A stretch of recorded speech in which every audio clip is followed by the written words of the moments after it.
Hi everyone, welcome to another episode on the Lessons from the Game podcast. Today's our short form podcast with my co-host Ben Pegna, and we'll be talking today about the takeaways from our episode with the legendary Victor Matfield, the line-out king, the master. So many golden nuggets were dropped over there, and we felt that it really need to do his episode justice by talking about it because there are so many takeaways that we heard from his podcast, and we felt it was really important to deep dive into that. But before we get stuck into that, Ben, brother, how are you doing? Good to see you. Hey G, I'm good. No, mate, the sun has gone. We had summer here. It was on a Wednesday. It's gone already. Yeah, so now it's back to the cloudy, cold weather. Back with the hoodie. So Oh all good man, though. the sun What was about out you? today. Our son was out today, paddle game this morning, and was a bit knackered after the paddle game. So I took a bit of a mental break, made some chicken wings, and just relaxed for a bit of 2 hours, and back to work, back in it, and super pumped for this Boom. pod today. Got loads to Yeah. share. But before we deep dive into everything, Ben, I think we just take some time just to acknowledge something very important. Unfortunately, we heard the news this morning to one of my former teammates that unfortunately passed away, Cornel Hendricks. So I just would like to send my condolences to his family and all his loved ones, everybody around him, and you guys are on our prayers. He was an unbelievable rugby player, even better human being. It was a massive shock for us this morning when we heard the news. But once again, that's a great example that life can change just like that. But most importantly, you got to appreciate what you have. And even when times are tough, if you're living and breathing, that's the most important thing. So use this as a time also to appreciate your loved ones, appreciate the things that are going well in your life. But yeah, been quite shocked about that. But it was a bit of a hectic day reflecting on a lot of things. But, this is why we have the podcast to share what we feel, be our authentic selves, and yeah, looking forward to our chat today. But most importantly, we want to send out our condolences and prayers to the family of Cornel Hendricks. Yeah, 100%. Really well said, G. Thanks. Yeah, just reiterate that as well. I was a bit blown away. I'd been in that Bulls environment last year, so didn't know him as well as some of the other people, but it always hits you when someone closer to you or closer to home or someone that you've shared time with passes, especially when they're in their prime. So yeah, thanks, mate. Well said. Beautiful words. All right. Okay. So we're going to move on. Before we move on, we just would like to also acknowledge everybody that support us on this podcast, and especially to everybody that follows us on social media. We've seen our Instagram page blow up a bit. So thanks for all your support. Thanks for all your comments. We really do appreciate it. And most importantly, we would like you to continue to help us grow the show. So make sure that you are following our podcast channels on YouTube and Spotify and Apple Podcasts. Like, follow, and subscribe. It's very important to help us to grow the show so we can have unbelievable guests like Victor. We've got a few more lined up. We got someone special lined up next week. We're on the Lions theme next week again. So that's going to be interesting. We're not going to give that one away right away. But Victor Matfield, my former teammate, what a man, what a legend. And Ben, it was really great to connect with him again, and it felt like I was just speaking to him just around the table again, like Victor and myself back in the day with a few of the boys, Gary Botha, Peter Vandenberg, Farid Priya. We always used to hang around our little bar in the locker room. It was some fun times and enjoying a few beers after the game and really having a good old laugh. But there's so many takeaways from this episode, Ben. What really stood out for you from the podcast with Victor? Yeah, I mean, I know it was a special one for you because, I love being part of that bond, listening to you guys talk and reminisce, but also just hearing Victor speak. It was just so clear that he was really eloquent, very, very intelligent. Sometimes, and I said it about the Owen Franks pod as well, sometimes people can take for granted that these guys are what they've achieved. And Victor, incredible player, incredible athlete, really intelligent, emotional intelligence, though, off the charts, to understand, to get the best out of everybody around him, to understand what everybody needed, to understand and have the empathy for his teammates. Also, to be incredibly self-aware when he assessed himself, when he assessed his own behaviour, when he assessed his own demeanour, when he assessed his own game. I was pretty blown away, to be honest with you. Yeah, definitely. When he told us the story as well, about when he transitioned into the corporate space, and we saw clearly that the skills that he learned as a captain from the Bulls, how he knew how to bring the best out of players, but also we had a strong leadership group, Ben. We had guys like Fourie Dupree, Brian Abana, you had Wynand Olivier, Mornay Steyn, you had all these legends, and there were no egos, It was the strong leadership group. And obviously myself and Gary Botha, we were part of it. We were more the motivators, the team talks and getting everybody up and shouting and screaming and pumping our chest. And it was very well balanced. And he knew how to allow that space for everybody, where everybody could be themselves. And he actually took the time to get to know everyone. He knew that he spoke about, love the way he spoke about Hogie, Francois Hooghoff, that he couldn't play well one game because he didn't get his boots. He didn't look good, so Hogie needed to look good. And he also knew how to manage me, manage guys like myself, Bakkies, and also Pedri. He knew, God rest his soul, Pedri Vandenberg. He knew how to manage Pedri. And that emotional intelligence, I think has really helped him throughout his career, but especially now post-career. And I know you mentioned something earlier about that, so I didn't want to steal your story there. Today's Lessons from the Game episode was possible thanks to the support of Harris Begley Financial Planning, headed up by former Blackheath player Matt Begley. They are the experts to speak to for tailored advice on investments, mortgages, insurance, and pensions, helping you plan for a future of financial security. So when you think money, think Harris Begley and head to www.harrisbegley.co.uk.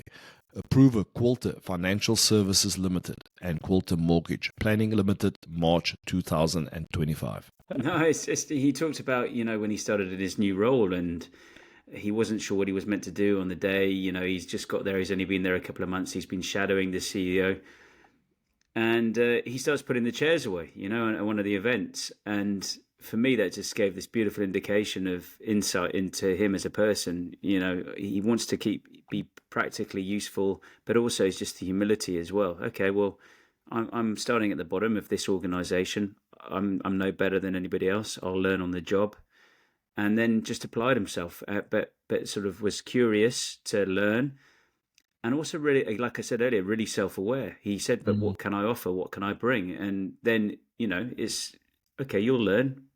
And when you see a guy like that, it's incredible, and I loved it when he said, he needed something to wake up. We all need something to wake up in the morning to chase, and to go after.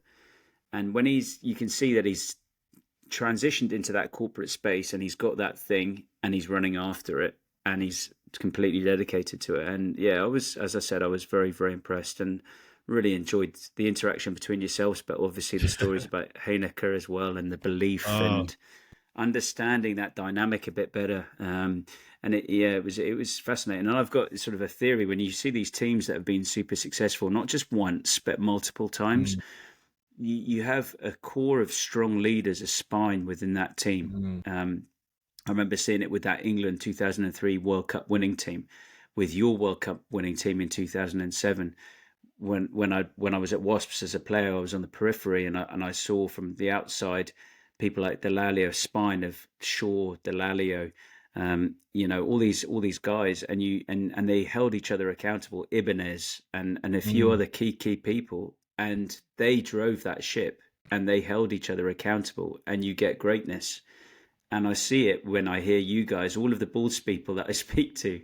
You're all incredibly impressive individually, but as a collective, you all had that leader, and then you all could shine and be yourselves as well. So something powerful and sort of magnetic and draws in, and I can imagine it must have been amazing to be part of that organization. No, obviously it was unbelievable, but it was great to hear Victor's side of things as well. And it's something that we share a lot on this podcast. Belief drives behavior, the importance of having a vision. And he shared there, our vision back in the day of the Bulls was to become one of the greatest teams in the world at that stage. And we meant it. That was not from an arrogant point of view. We really wanted to become the best. and we were driven by that. But everybody bought. It wasn't just the vision from the coach; it was the vision from the team. It was pitched to us by the coach. Heineke asked us, "Is this something that we want?" Because we are sick and tired of losing. We are sick and tired of not winning trophies. Do we want to win trophies? Do we want to leave a legacy behind? And we chased it because. But then it's very important to believe in the plan, to believe in the process, trust the system. Everybody has their role. And I think that was important, the space which we had as players. Everybody was different. Fourie du Preez was different to Donnie Rousseau. We had guys like Wynand Olivier was completely different. He had his long blonde hair. That was his superpower. He would never really cut it. We all had our little funny nicknames and all those type of things. But there was this mutual respect. And we kept each other accountable. We didn't hesitate to call each other out. When you weren't doing your job, we would say that is not good enough. We would keep each other to a higher standard because we wanted everybody to be the best. Rugby back then, Ben, was different compared to now. So back in the day, you would go out in the week. You would go out in the week, have a good fun, and even after the game, you would go out, have a few beers, whatever. But we always had this one rule. You do whatever you want to do off the field. But when you step onto that field, when you cross that white line, whether it's for training or a game, you need to be there 100%.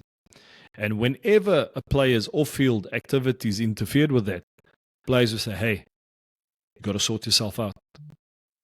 That's not us. So we didn't need to have long discussions, but we kept each other accountable. And that's the biggest thing, It was great to hear it from Victor's point of view. Yeah, there were so many elements to it. When he talked about it had been 6 years of hard work. So it's not an overnight success. 6 years of, struggling, the blue blood, attaining, striving, going again, hard pre-season camps down in George. It's not an overnight thing, but also the small targets and to celebrate those small wins along the way. Okay, we'll get this Curry Cup and then we'll go from there. I thought that was incredible. I think, when he talked about going back a couple of years later, but he didn't have the same group of players around him, you guys were incredibly special. And I think of, for example, Francois, when we interviewed him a couple of weeks ago, Hoagies, that was incredible because he wanted to go there because some people said to him, but why would you go to the Bulls? Fourie du Preez, the number one, he's the Springbok 9. You're not going to play. And he said, that's why I do want to go, because if I want to be the best, I've got to go where the best are. And if you individually all had that mindset, that's what, that's incredible, isn't it? And there was so much to it. And then, Victor's mindset that shone through when he said he went to Griquas because that was an opportunity to play and he was valued by Suisse de Brain. And he then went and reestablished himself. To move, that's a brave thing to do, to move from a big union to go to a small union. Potentially you can get lost. Potentially you never get back on that train. But that was bold, And then to be picked for the Springboks, at that stage from there, there were some amazing sort of key gems that he spoke about that I thought were very, very insightful and inspirational.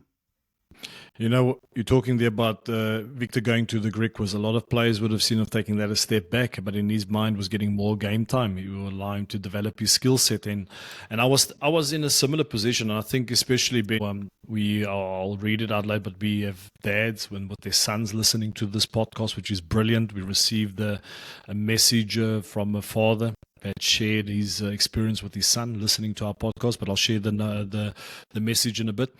But years ago, I was playing at the Cheetahs, I was young, and then I got this offer back then from the Bulls. I think I was 20 or 21, and I still remember the Bulls came to Bloemfontein. They wanted to recruit. It was a very lucrative offer compared to what I was earning at the Cheetahs. It was crazy. And I still remember after that, I asked my dad, what should I do? He said, listen, it's good money. But the question you need to ask yourself, don't ask yourself, what should I do? Ask yourself the right questions. Is the environment where you're in right now going to help you to eventually achieve your long-term goal?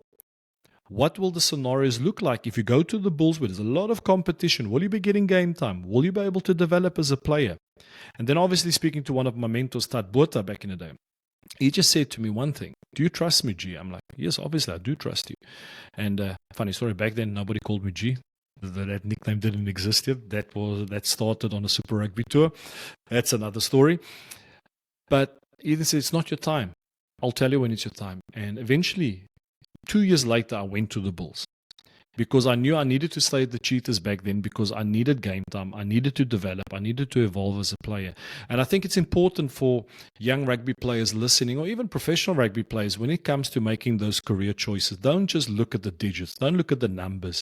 Okay, I'm getting a 3-year deal. Okay, I'm going to be earning some. Don't make it just about the money. Yes, if you're in a fortunate position where rugby is your career, where it's your profession, it does play a role. But if you're a young player, you need to make the right choices in terms of what is the best for you to evolve and develop and, acquire those skills, which is very important. But there's something what I want to ask you, Ben, is we hammered on it. You spoke about those small wins. How important is those small wins for players and teams to take the time to actually acknowledge? Because he said small wins builds confidence.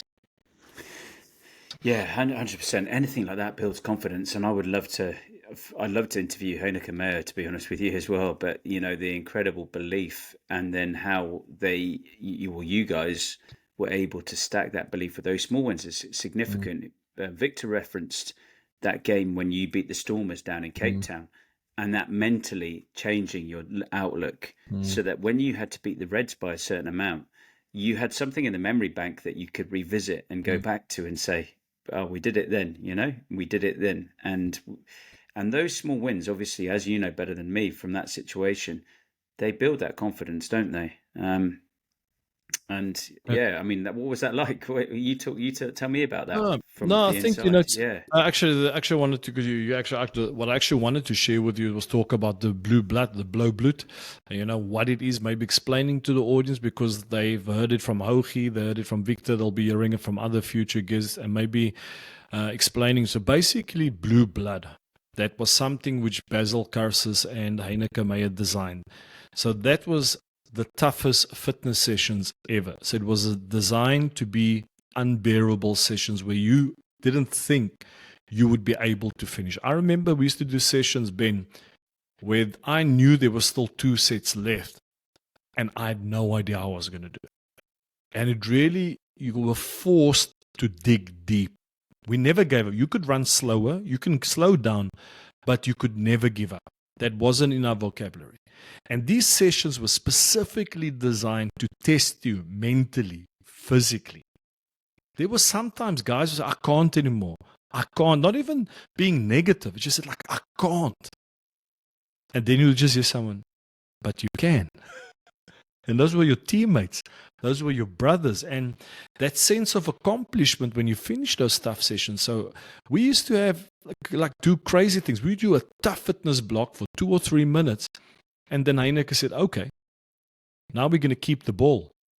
You need to score from your own try line. 20 hit shields in front of you. If you knock the ball on, you start again. If you forward pass, you start again.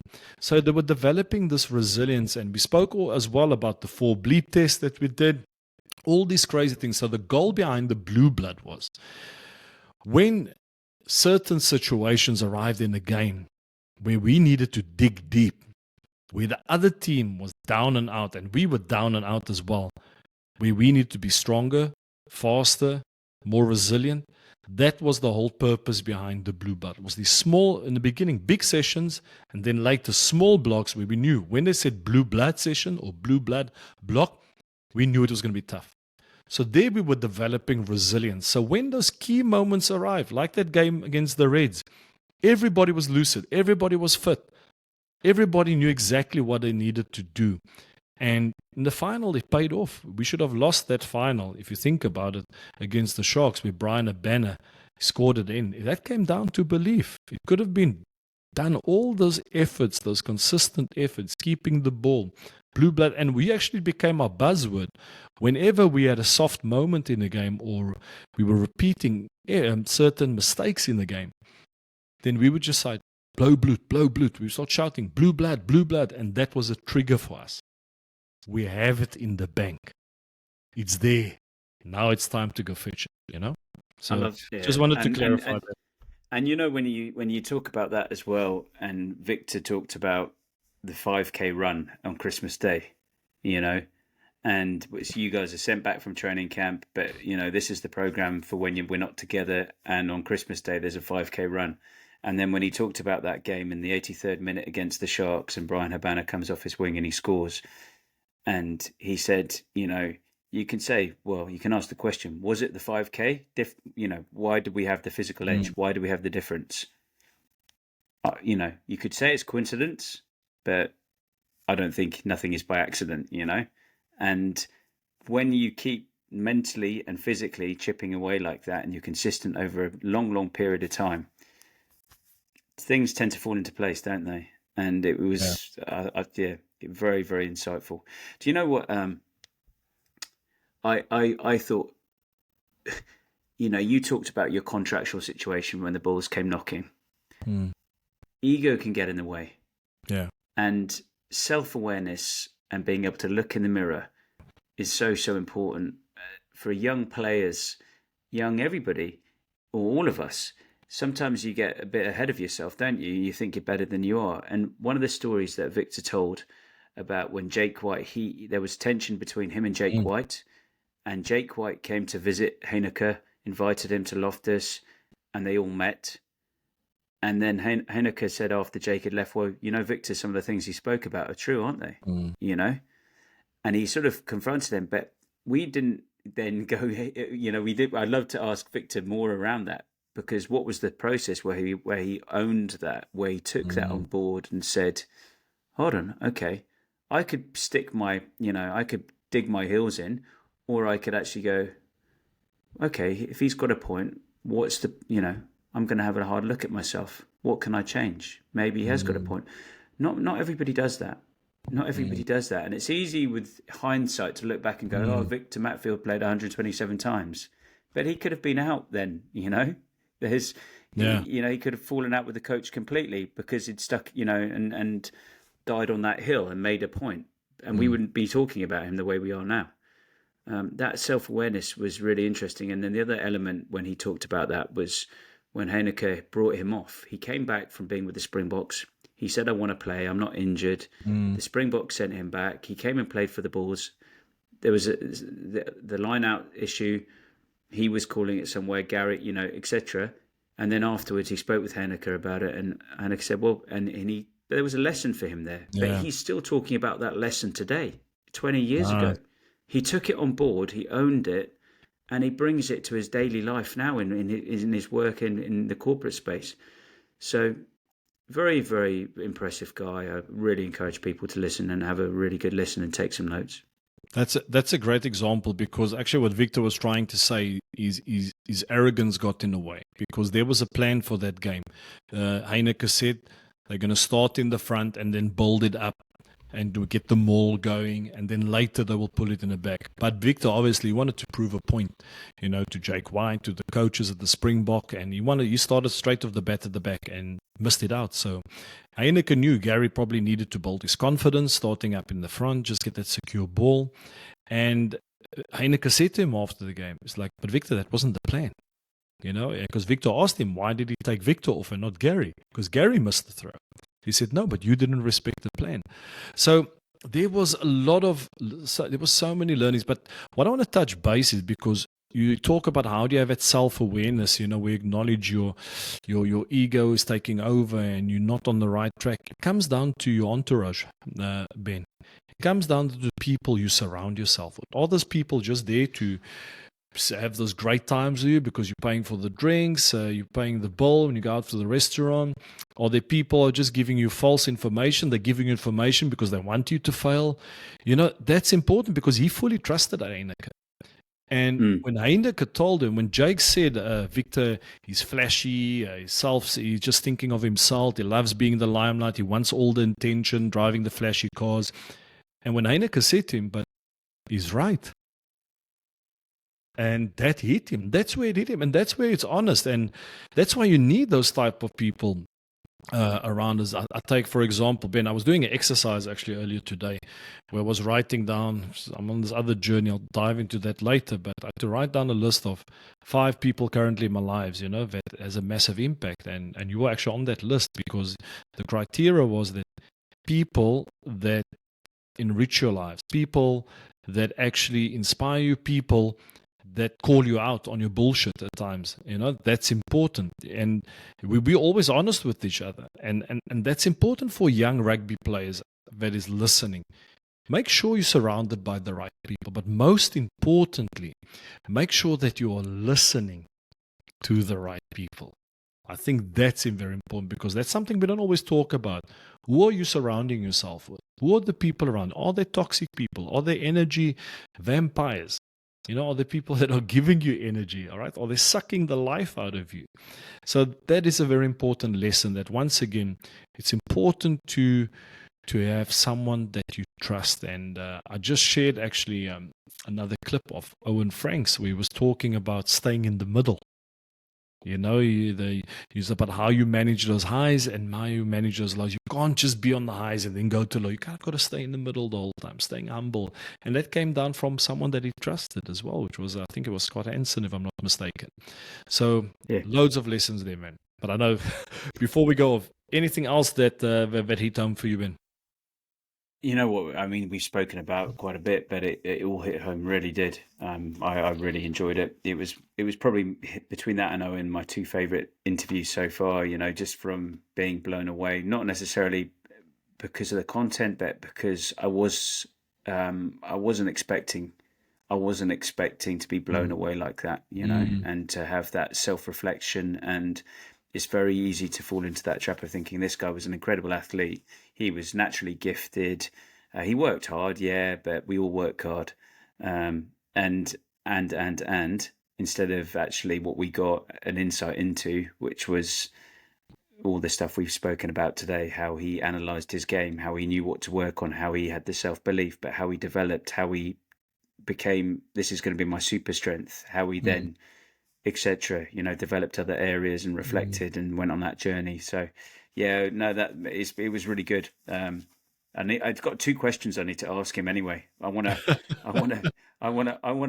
go back and just go through with him that process of, after that Jake White conversation, how did he rebuild that relationship? And I mean, it wasn't broken, but how did he make it strong enough again? Yeah. And then the other one is about Heineke, because Heineke, he mentioned, was demoted to like the Vodacom team after losing 11 games. But how do you have faith in that coach again? And how does he come back and rebuild? And what did that process look like? And fascinating, I think that's also a great example with Heineke, where he got fired and eventually came back, I think, a year or 2 later. Sometimes you need those failures to learn and to evolve. I think that is very important. I've experienced that in my career. We both have experienced that in life, which is very important. But Ben, I just want to share something. I did send it to you, but I would like to read it out to our audience. So as I've mentioned to you guys here, we were really not sure where this podcast is going to go. This was a passion project that's starting out and it's starting to take shape. We're starting to get an idea where we're going with the show. But most importantly for us, we're just sharing our insights. We're sharing what we are feeling and we're trying to stay on point. But I got this message from Mark on our Instagram account on Lessons from the Game. And this is what he said. Fantastic. Got that one wrong. Fantastic series of podcasts. My son is 14 and just currently going through trial situations with local academies. He faced the first rejection back in April and took it very hard. The episode has given us both a new outlook on scouting and handling the whole non-selection process. He attended another one this weekend and his outlook and approach was completely different, and a great deal of that was around his takeaways from this episode, and referring to the episode of the non-selection. The series is really giving him, as a young rugby player, and me as a junior coach, some really useful insights into the game, and it's great to sit together and listen to the pod and discuss the content together. Keep up the good work, guys. Wow. Ben, that's amazing. I got goosebumps just listening to that. That a father and a son can connect on a podcast. That's something I haven't really heard of. You know, if I want to, I'm connecting with my son now. I'm helping him create YouTube videos and, you know, helping him with his strategy on YouTube. Well, I'm trying to. I know nothing about YouTube, but it's great to see that a father and a son can listen together. And you shared some other examples as well, where fathers with their sons are listening to in the car, listening to the podcast, and you know, that's amazing. You know, that's something which I didn't see coming.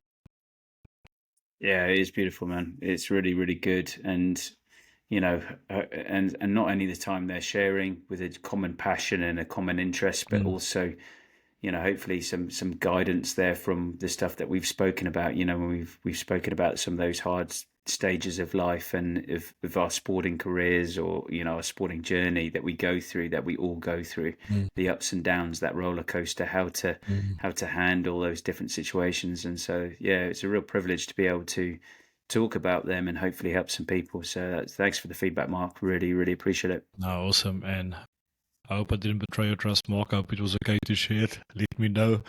But it's great getting that feedback. Ben, we need to call this one. It's time for us to get back to what I need to get back to work.